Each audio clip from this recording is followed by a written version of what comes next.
Alright, so moving on to our second video with challenges, challenge number 8. So challenge number 8. So there's many interfaces in the Java software development kit, and sometimes we can use a Lambda expression instead of creating an instance that implements the interface that we want to use. So given a specific interface, how can we tell whether we can map a Lambda expression to it? In other words, what's the criteria that has to be met? So pause the video, have a think about that and see if you can figure out what that is, and I'll see you when you get back. Alright, so let's have a look at that. The answer? Well, the interface has to be a functional interface. It can have only a single method that must be implemented. Now, a functional interface can contain more than one method, but all the methods but one must have default implementations. Now, most of the time, the documentation for an interface will state whether it's a functional interface. Alright, so moving on. Next question here.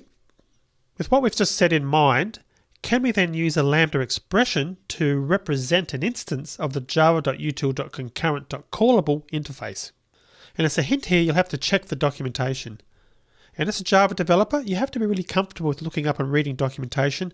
It's a really important part of the process of being a developer. And there's a link on the screen you can see there to the callable documentation. The link's also in the resources section. So check that out and see whether you can answer that question. And I'll see you, or pause the video now, and I'll see you when you get back. Alright, the answer? The callable interface is only one method that has to be implemented, the call method. So in other words, we can use a Lambda for it. And if you went to the documentation and had a look, you could see that, you would see that the documentation states that it's a functional interface. Alright, moving on. Next question, is the java.util.comparator, or comparator I should say, interface a functional interface? So see if you can figure that out, and pause the video now, and I'll see you when you get back with the answer.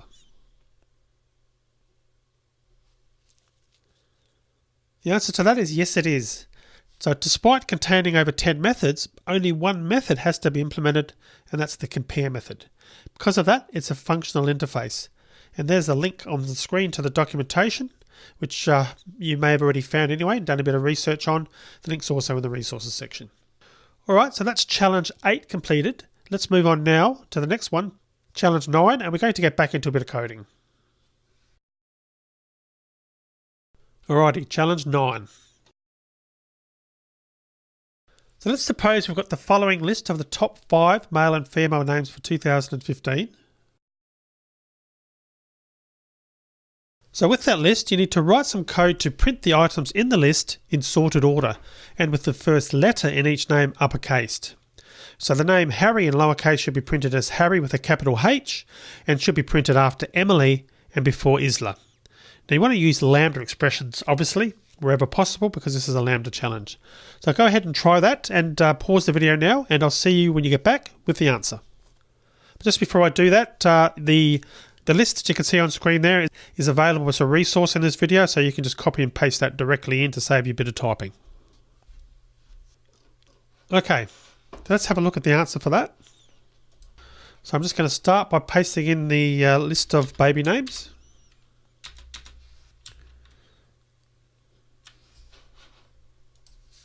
Okay, so we're going to write the code to print the items in the list in sorted order. So how do we do that? We're going to start by defining a new array list. So it's going to be list of string. We'll call it first uppercase list is equal to new array list. Then we're going to do top names 2015, which was the list I pasted in on line 51. Then we're going to do a dot for each. Then we're going to do name as the parameter array token. And then we're going to do first uppercase list dot add. It's going to be name dot substring. You can probably see what I'm doing here, getting the first element, converting that to uppercase, and then adding the rest of the string. So name dot substring, position 1, by default will take us to the end of the string. And I can bring that back up here, because that's the end of the the actual expression. Alright, so now that we've done that, we then want to sort it. So we're going to do a first uppercase list dot sort, and we're going to two parameters here, obviously S1 and S2 being the two strings, S1 S2 arrow token S1 dot compare to S2, and then we want to finish with a printout of them. So it's going to be first uppercase list dot for each. Then we're going to do S as the parameter, arrow token, and to print out the results. Like so. So there were many ways to complete this, but my solution on the screen is just one answer. So we create a new list that holds all the names with their first letter uppercased, and I used the for each method to iterate over the list. We use substring to get the first letter for each name, and then we uppercase that letter. We then use substring again to concatenate it with the rest of the name. Then we added the result of the lambda expression to the first uppercase list. Now, when for each completes, the first uppercase list contains all the names with their first letters uppercased. I then used the sort method to pass it to a comparator. In our comparator, we're calling the string.compareTo method, and we then print each item in the sorted list to the console. So I've used lambdas in three places, with the for each method, with the sort method, and with the system.out.println method. And as I said, this is only one way to do it. There are other ways, including using third-party libraries that manipulate strings. But this works, and we'll use this version of the code going forward. Alright, so let's move on now to challenge 10. Alright, challenge 10. So we now want to change the code so that it uses method references. Now remember that a method reference looks like class : method name. So based on the code that I've provided in my solution, see if you can convert that to use method references. So pause the video now and I'll see you when you get back. Alright, so how do we convert that to those two lines to use method references? The lines that we're looking to change are lines 67 and 68 using the .sort and the for each. So firstly I'm going to comment those out. So we've got the original code in there if you need to download the source code. So in terms of making that sort line a method reference, or to use a method reference, we first uppercase list .sort still, but in this case it's going to be string : compare to. And the for each to print out the result will be first uppercase list .for each, and that's going to be system.out : println. So that's it. And actually I haven't been running this, have I? So I'll just run this to see that it's actually working. Probably should have done that with the previous challenge. And you can see we've got everything in uppercase there and sorted correctly. So that's working nicely. All right, time for challenge 11.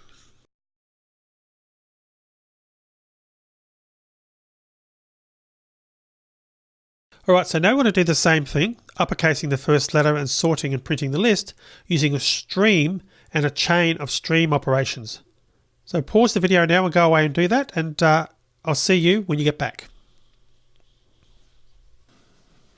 All right, so how would we go about that? Converting this or using a stream to sort the baby names.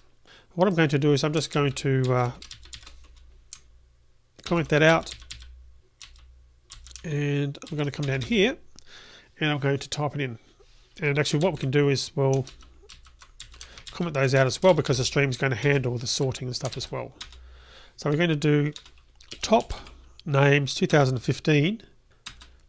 We'll start with the .stream.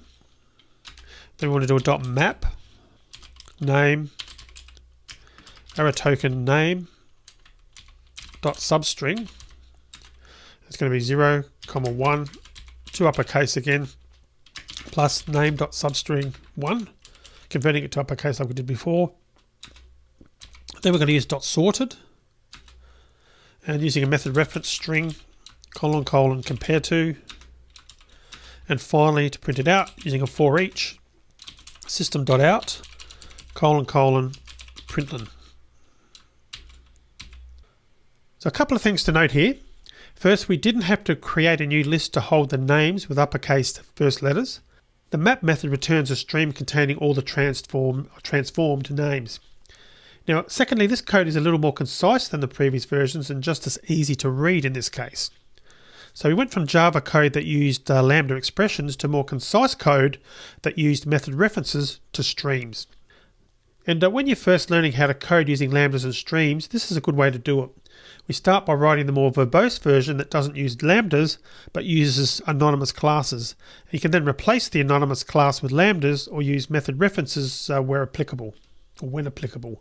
And then finally we can rewrite the code to use streams, but of course only when it makes sense to use them. Let's just run this to make sure that it does work. And we still get the same output there, so it's working nicely. All right, let's move on to challenge 12. All right, for challenge 12. So instead of printing out the sorted names, print out how many names start with the letter A in uppercase instead. 2 hints here. You'll have to modify the stream chain, and secondly, you'll have to add another statement to print the number of items. So that's the challenge. Pause the video now and see if you can figure out that challenge, and I'll see you when you get back. Alright, so let's have a go at doing that. Counting the names beginning with the A would be a long names beginning with A is equal to top names 2015 dot stream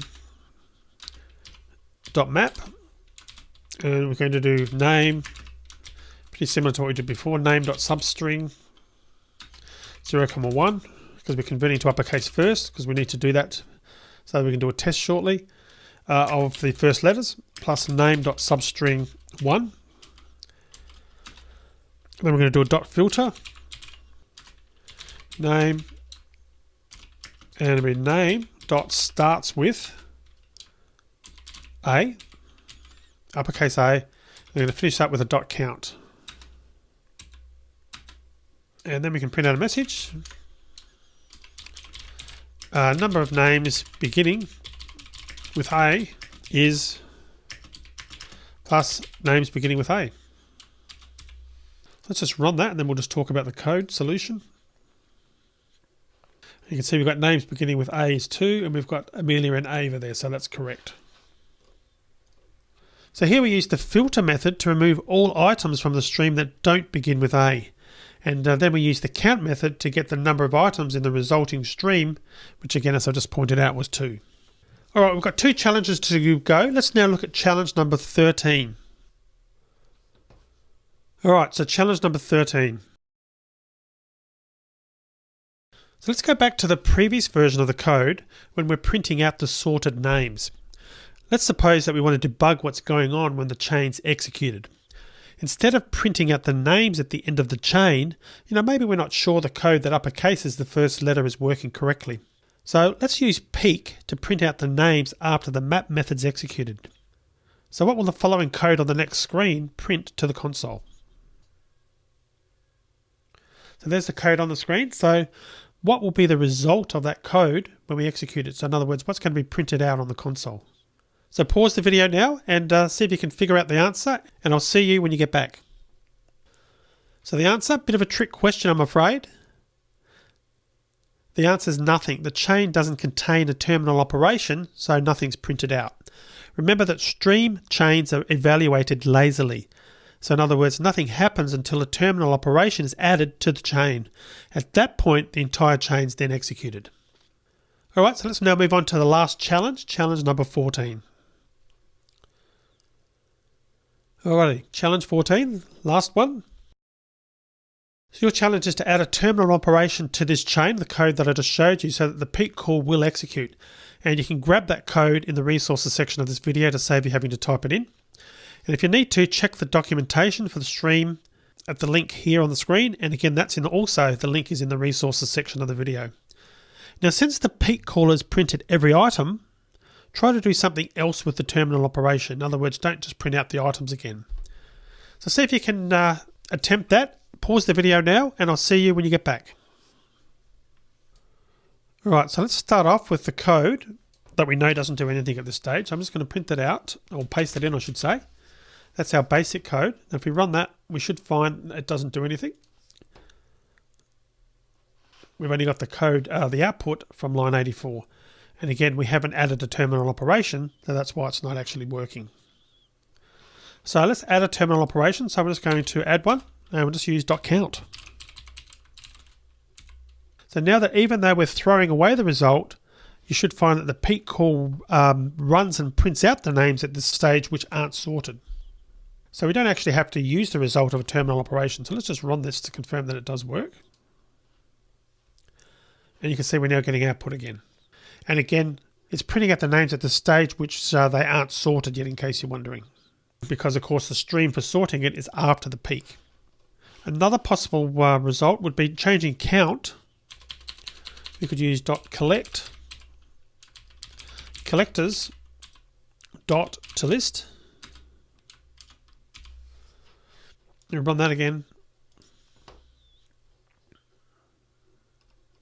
Like so. And what I did there was use .collect, which is a terminal operation to store the result of our chain into a list. We may want to pass the results to a method or do something else with the list at that point. Alright, so that's it for the Lambda expressions challenge and actually for this entire section. My advice is to get used to working with lambdas and streams by practicing using them. At some point you'll think of a lambda expression first rather than using an anonymous class. So I hope you've enjoyed this section of code. Lambdas are really quite interesting and useful. I'll see you in the next section of the course.